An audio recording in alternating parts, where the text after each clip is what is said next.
Cham, heto na nga.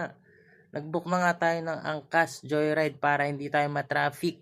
At pupunta tayo dito sa World Trade Center. Ano ba meron? Dut-Dutan Festival 2025. So, more than 20 years na tong event na to. So, eto, pasok muna tayo, entrance tayo. Ano ba meron dun? Meron dong DJ, may mga paintings doon na binibenta, may mga tribal apparels din. Bumili na rin ako, sayang naman yung pagkakataon.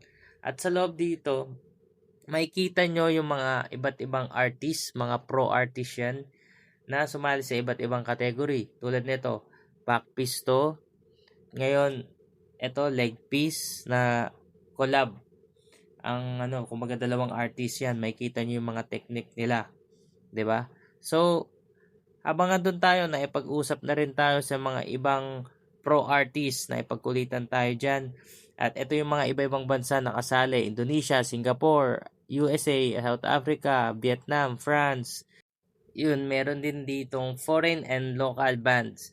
So, andyan na Skindred, nandyan si Glock 9, nandyan si Flow-G, nandyan ang Urban Dub, ang Chico Side Grounds, at maraming maraming iba pa.